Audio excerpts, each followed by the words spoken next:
Bismillahirrahmanirrahim. Assalamualaikum warahmatullahi wabarakatuh. Waalaikumsalam warahmatullahi wabarakatuh. Yang terhormat Bapak Kepala SDN 10 Motilano bersama Bapak Ibu Guru yang saya hormati.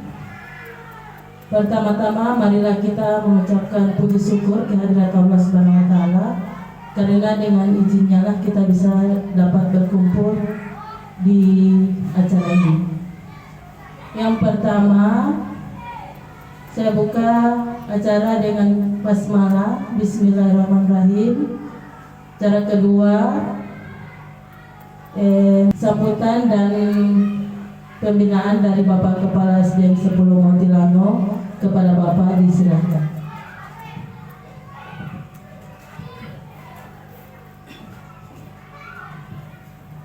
Assalamualaikum warahmatullahi wabarakatuh. Waalaikumsalam warahmatullahi wabarakatuh. Oleh karena itu saya berharap kepada kita semua warga SDN 10, marilah sama-sama kita mendengarkan pemaparan yang akan disampaikan oleh Ibu Indrawati.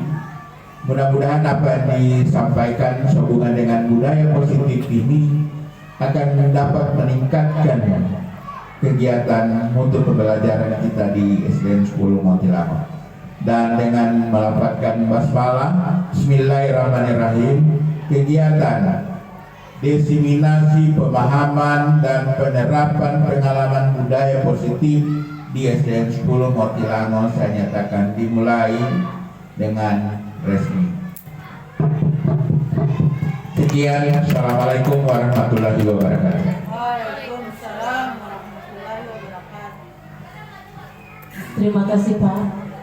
Untuk selanjutnya saya akan mempresentasikan diseminasi pemahaman dan penerapan pengalaman budaya positif di SDN 10 Motilano.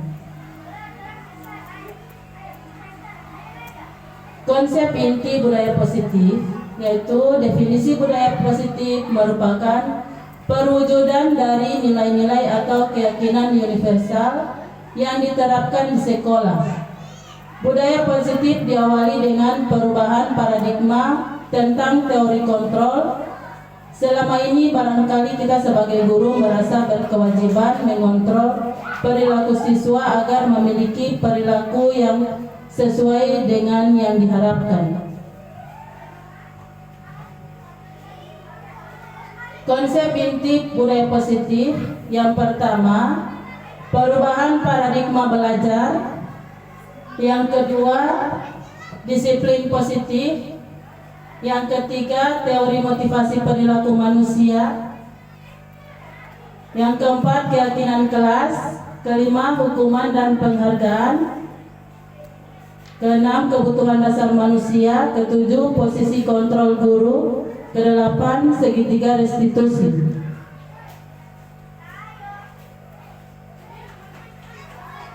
Pelajar Pancasila ini ada beriman bertakwa kepada Tuhan Yang Maha Esa dan berakhlak mulia, mandiri, bernalar kritis, berkebinekaan global, bergotong royong dan kreatif.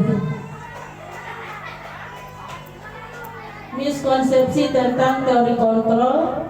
Yang pertama, ilusi bahwa orang dewasa berhak memaksa. Yang berikut, ilusi bahwa kritik dan membuat rasa bersalah mampu menguatkan karakter. Yang berikut, ilusi bahwa semua penguatan positif efektif dan bermanfaat.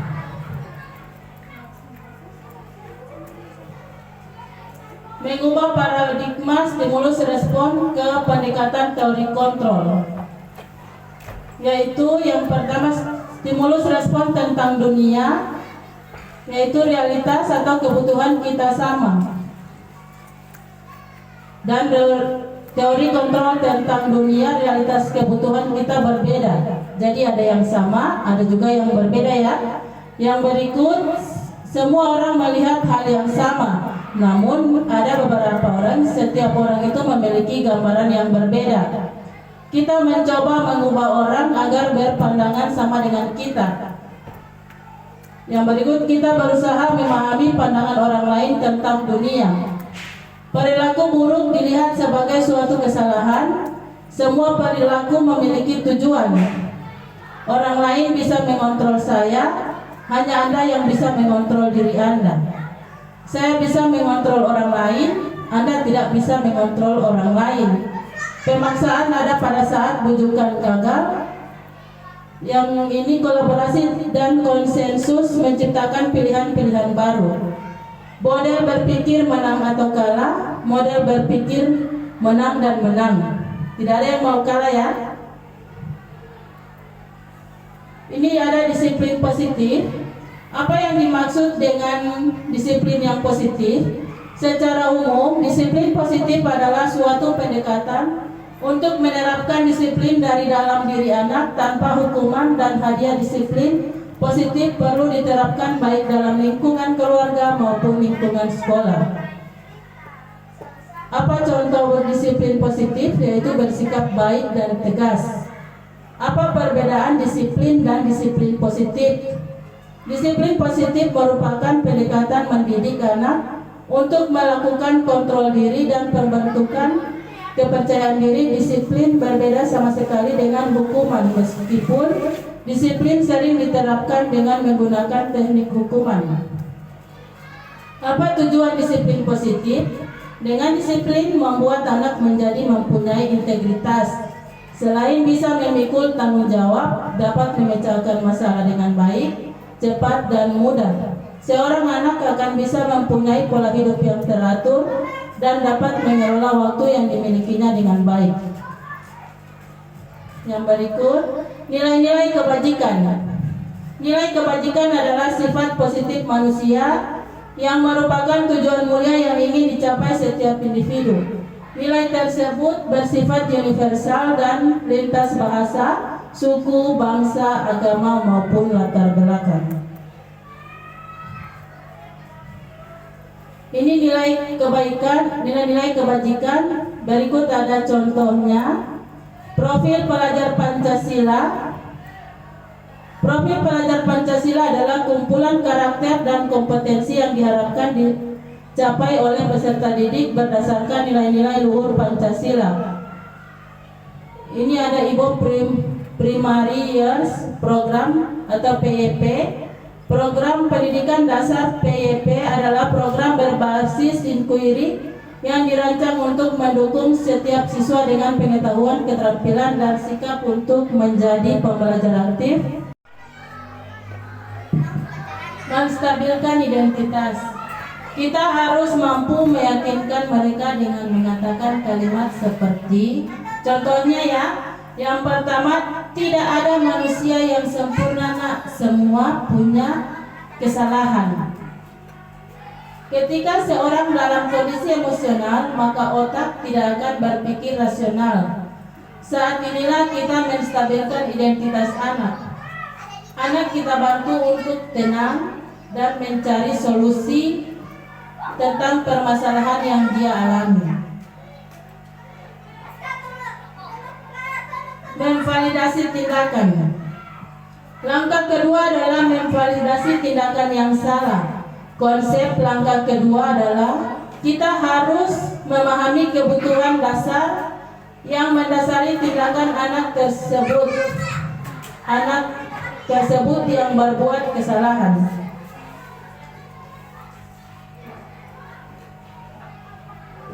Ketika kita menolak anak yang berbuat salah, dia akan tetap dalam masalah. Yang diperlukan adalah kita memahami sehingga anak merasa dipahami. Menanyakan keyakinan. Langkah ketiga yaitu menanyakan keyakinan. Teori kontrol menyatakan bahwa pada dasarnya kita termotivasi secara internal. Pentingnya bertanya pada anak tentang kehidupan nanti yang dia inginkan. Ketika mereka sudah menemukan gambaran masa depannya, guru dapat membantu untuk tetap fokus pada gambarannya. Ini ada video contoh restitusi, silakan diperhatikan. Salam dan bahagia, Ibu dan Bapak guru hebat. Pada video kali ini kita akan Perhatikan ya, ini ada contoh-contoh disiplin positif yang restitusi diterapkan di lingkungan sekolah yang dikenal dengan nama restitusi.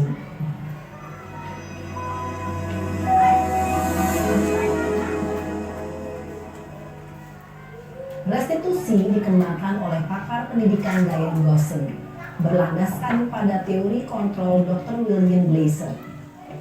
Segitiga restitusi adalah suatu proses dialog yang dijalankan oleh guru atau orang tua agar dapat menghasilkan murid yang mandiri dan bertanggung jawab.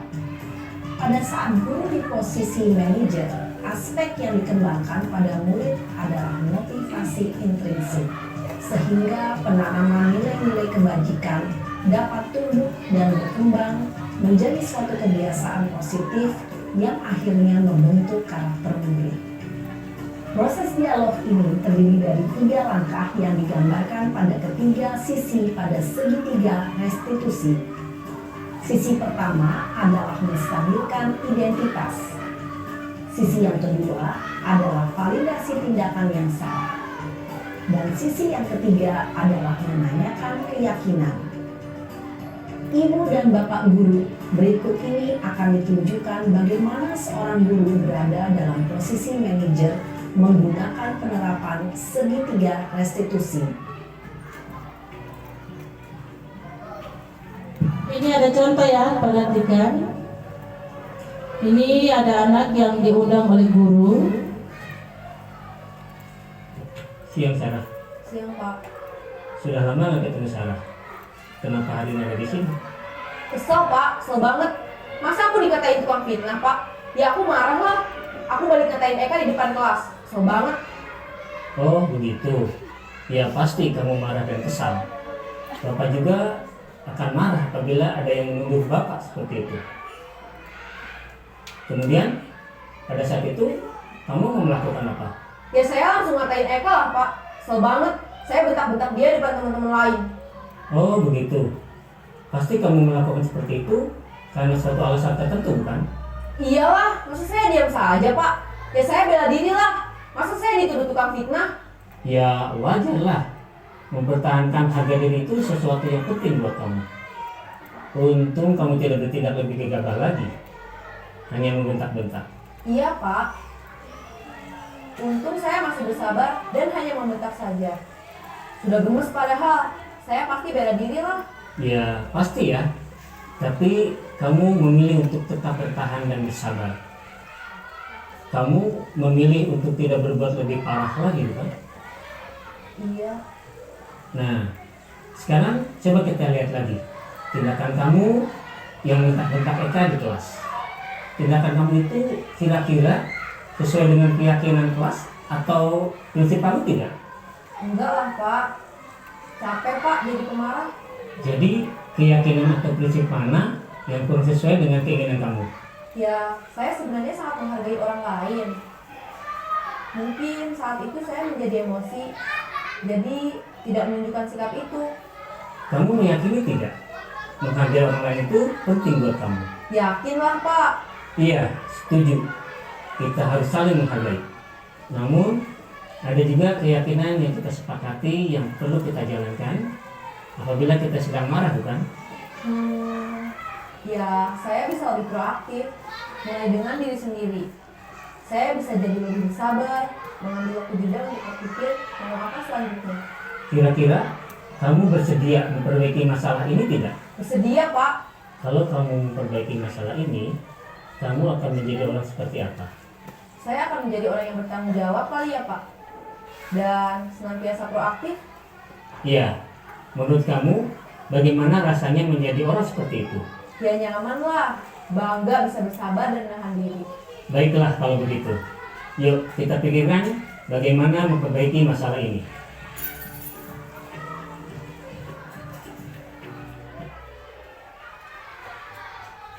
Nah sekarang saya tanyakan. Nah untuk menambah semangat untuk mendengarkan pemahaman tentang diseminasi, mari kita sama-sama let's breathing dulu ya, semua berdiri.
Nah, terima kasih sudah sama-sama kita speaking tadi. Sudah semangat?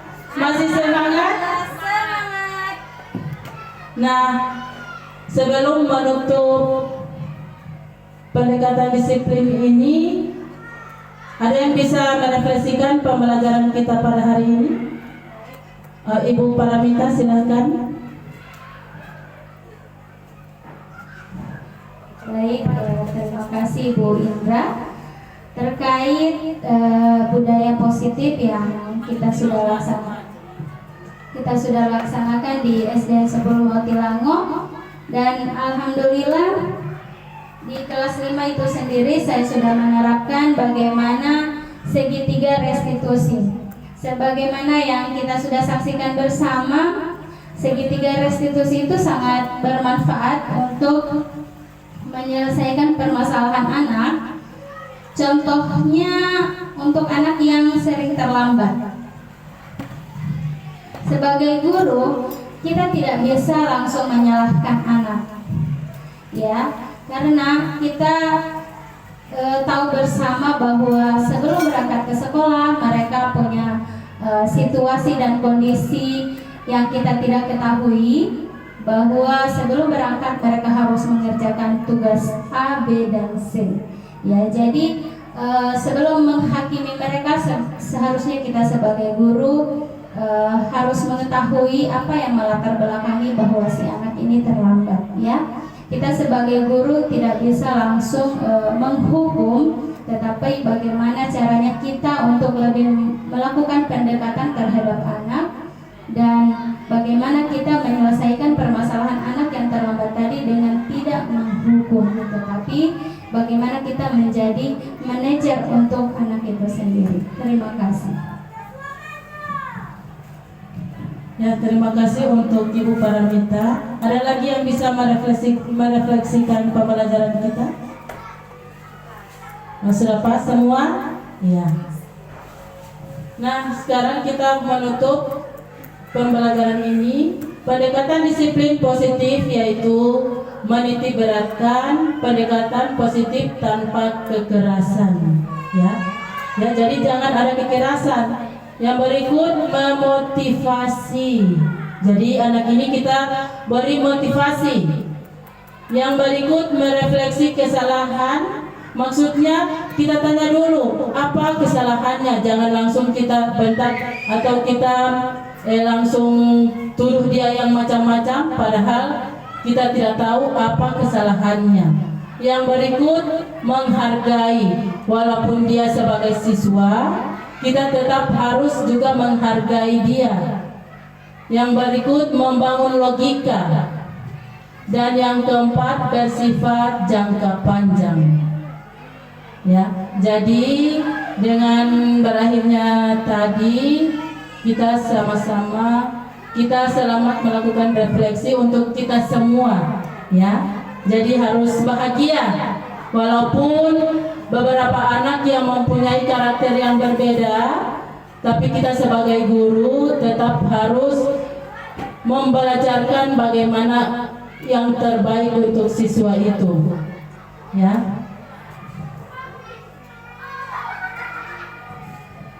Terima kasih untuk Bapak Ibu yang sudah meluangkan waktunya pada diseminasi pemahaman positif.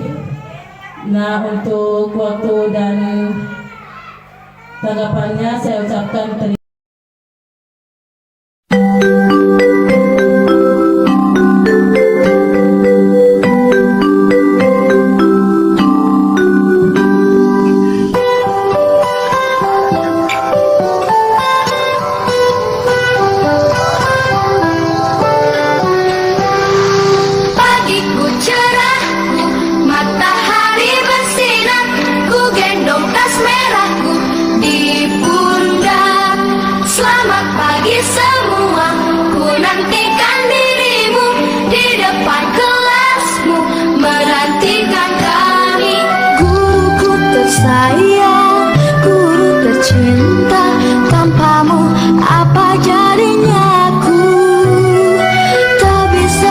Tulis mengerti banyak hal.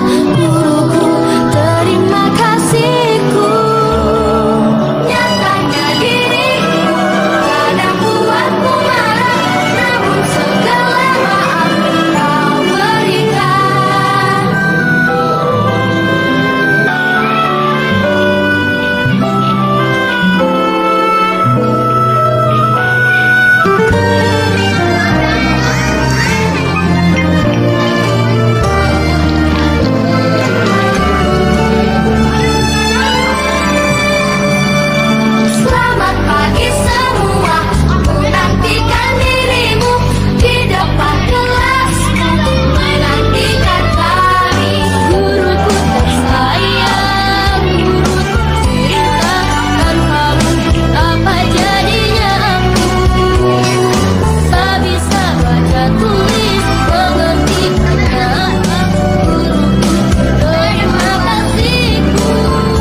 Assalamualaikum warahmatullahi wabarakatuh. Teman-teman semua, ini adalah budaya positif yang ada di SDN 10 Moatilango, di mana anak-anak sebelum masuk kelas dibiasakan untuk selalu bersalaman dengan para guru. Nah, di sini para guru berdiri dan anak-anak mengantri untuk bersalaman satu persatu kepada guru-guru. Budaya positif ini bertujuan melatih kesabarannya anak-anak agar tidak menerobos antrian, sehingga anak-anak masuk ke kelas dengan tertib. Selain itu, budaya positif ini juga bisa melatih anak-anak untuk selalu menghargai dan menghormati guru-gurunya. Demikian video kali ini, terima kasih sudah menonton. Sampai jumpa di video selanjutnya. Assalamualaikum warahmatullahi wabarakatuh.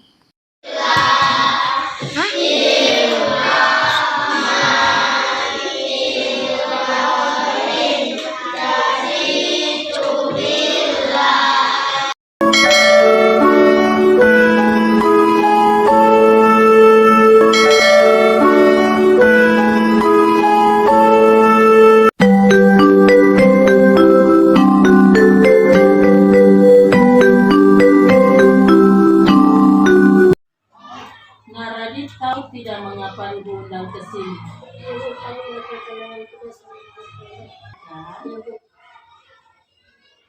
Semua manusia, Radit, pasti punya kesalahan, termasuk ibu juga ya. Tapi, mengapa kamu tidak membuat tugasnya? Saya tidak bisa fokus karena saya mengantuk semua saya sampai malam. Kamu masih ingat kan keyakinan kelas kita? Masih Bu. Kalau masih ingat, coba kira-kira yang kamu lakukan sudah sesuai keyakinan kita kelas atau belum? Belum. Nah, keyakinan kelas kita yang mana yang belum balik? Bertanggung jawab. Nah, itu kan kamu tahu bagaimana keyakinan kelas kita yang belum kamu kerjakan. Nah, sekarang kamu punya solusinya? Ibu saya akan selalu Ibu memberikan apresiasi terhadap solusi yang kamu berikan ya. Nah, sekarang Radit kembali istirahat lagi.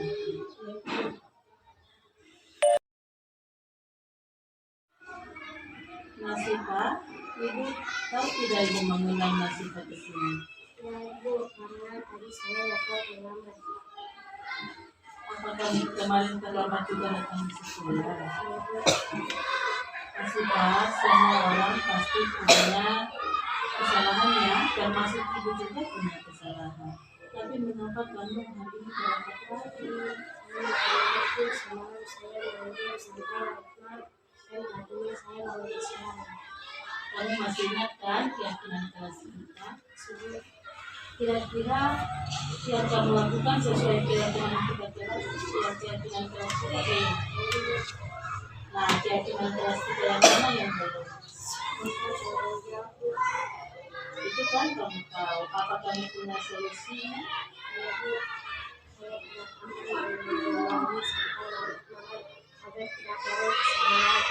Alhamdulillah, ibu sangat memberikan apresiasi untukmu ya, karena bisa memberikan solusi dari permasalahan ini. Nah, silakan kamu kembali di kelas lagi ya. Rizky Raditya Muhammad, saya kelas 3. Saya sekolah di SDN 10 Moatilango. Tanggapan saya tentang plastik permasalahan segitiga restitusi ini, saya bisa mendapat solusi dan permasalahan ini, dan saya akan berusaha untuk mengajarkan tugas dapat waktu dan tidak akan main game sampai larut malam. Terima kasih Ibu Indrawati selalu membimbing saya. Nama saya Asyifa Karinisa Kanan. Saya kelas 3. Saya sekolah di SDN 10 Moatilango. Tanggapan saya tentang praktik penerapan segitiga restitusi ini, saya bisa mendapat solusi dari permasalahan saya dan Saya akan berusaha untuk tidak terlambat lagi dan tidak akan main game sampai larut malam. Terima kasih Ibu Indrawati selalu membimbing saya.